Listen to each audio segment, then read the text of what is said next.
সম্পাদক প্ৰমুখ্য কৰি আজিৰ এই অনুষ্ঠানত উপস্থিত মাতৃ সমিত কৰা সন্মানীয়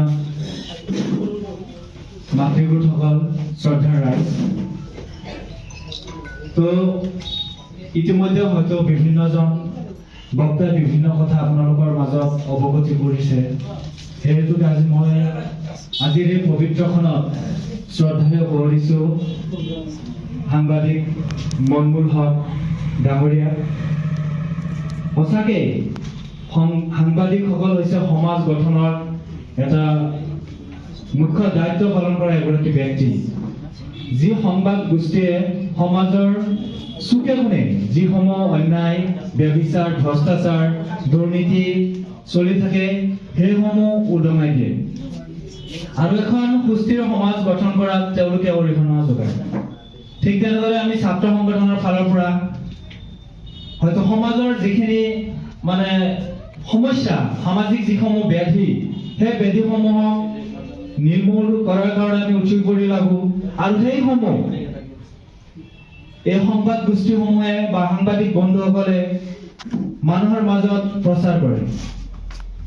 আৰু এটা কথা ক'ব লাগিব যে সমাজখন নিকা আৰু পৰিৱৰ্তন কৰাৰ ক্ষেত্ৰত সাংবাদিকসকলৰ যথেষ্ট গুৰুত্বপূৰ্ণ ভূমিকা আছে আৰু তেওঁলোকে পালন কৰি আছে।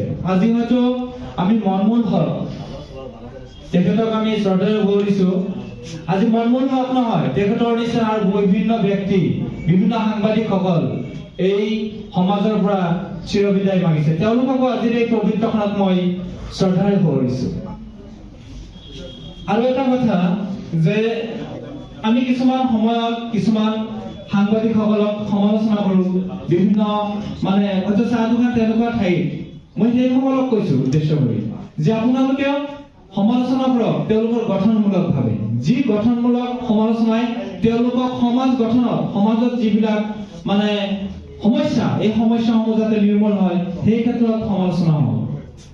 আৰু এটা কথা, এই হয়তো সকলো সাংবাদিকে নহয়, কিছু কিছু হালধীয়া সাংবাদিকো আছে, তেওঁলোকৰ কাৰণে যিসমূহ খাটি খোৱা, তেওঁলোকে নিৰ্ভীক নিৰপেক্ষভাৱে সংবাদ জগতখনক আগুৱাই লৈ গৈছে। ইতিমধ্যে কিছুমান বক্তাই কৈছে যে তেওঁলোকে যেতিয়া সন্ধিয়া ঘৰলৈ যাব তেওঁলোকৰ ঘৰত খাবলৈ এমুঠি চাউল নাই।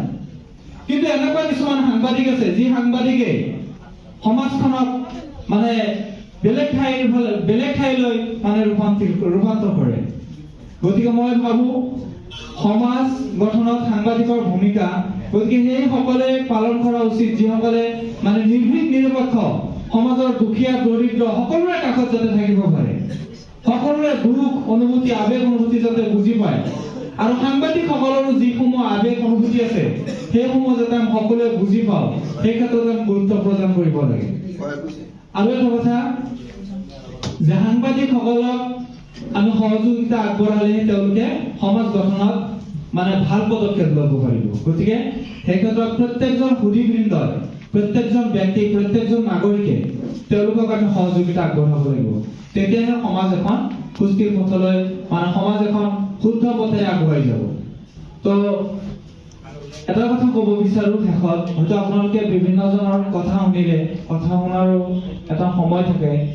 তো আমি ইতিমধ্যে হয়তো যিমানখিনি ছাত্ৰ সংগঠনৰ ফালৰ পৰা অৰ্থাৎ উত্তৰ পূৰ্বাঞ্চল সংখ্যালঘু ছাত্ৰ সন্থা চমুকৈ নেমচৰ ফালৰ পৰা যিমানখিনি সহায় সহযোগিতা কৰিব লাগে তেওঁলোকক কৰাৰ কাৰণে চেষ্টা কৰিম।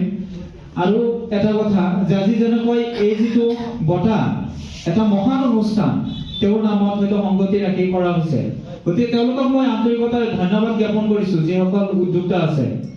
আৰু এটা কথা ক'ব বিচাৰিম যে যদি অনাগত সময়ত আজি যিটো বঁটা, অনাগত সময়ত যাতে আমি এখন তেওঁৰ নামত এখন মুখাপত্ৰ বা আলোচনী যদি আমি কৰিব পাৰো, তেতিয়াহ'লে অসমৰ প্ৰতিটো চুকে কোণে তেওঁৰ নামটো সিঁচৰিত হ'ব। আৰু যিসমূহ সাংবাদিক সমাজ জীৱনৰ লগত থাকি কিছুমান শ্বহীদ বৰণ কৰিছে, শ্বহীদ হৈছে বা যিসকল আমাৰ মাজত নাই, তেওঁলোকৰো যাতে কিছু স্মৃতি যাতে সেই আলোচনীৰ মাধ্যমেৰে গোটেই অসমবাসীয়ে, গোটেই অঞ্চলবাসীয়ে যাতে জানিব পাৰে, শিক্ষা সমাজে যাতে জানিব পাৰে, সেইটো আশা কৰো। আৰু সেই ক্ষেত্ৰত মই উদ্যোক্তাসকলক সন্মানীয় সভাপতি তথা সম্পাদক ডাঙৰীয়াক আহ্বান জনাম যে সেই ক্ষেত্ৰত আমি নেমচুৰ ফালৰ পৰা যিমানখিনি সহায় সহযোগিতা কৰিব লাগে আমি নিশ্চয় কৰিম।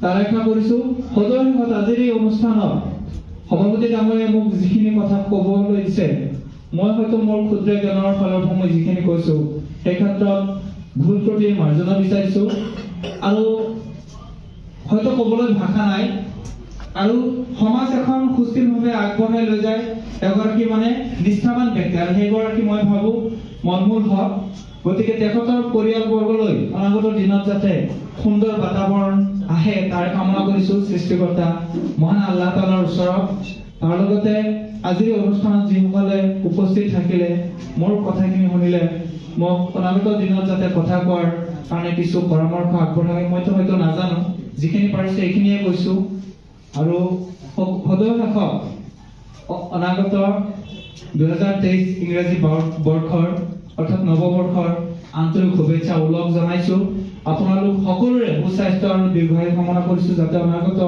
বৰ্ষটো নৱবৰ্ষটো যাতে সুস্থিৰ সুন্দৰ সৰ্বাংগ সুন্দৰভাৱে পালন কৰিব পাৰে নিজৰ জীৱনটোক সুস্থিৰতাৰ মাজেৰে আগুৱাই ল'ব পাৰে তাৰ কাৰণে আমাকো আশীৰ্বাদ কৰিব যাতে আমি সমাজ গঠনৰ ক্ষেত্ৰত যাতে গুৰুত্বপূৰ্ণ পদক্ষেপ ল'ব পাৰোঁ আপোনালোকৰ সহযোগিতাৰ জৰিয়তে সেইখিনিয়ে কৈছোঁ ধন্যবাদ জনাইছোঁ জয় অসম নামচু জিন্দাবাদ কয়াকুছি প্ৰেছ এছ'চিয়েশ্যনৰ উত্তৰোত্তৰ কামনা কৰিছোঁ ধন্যবাদ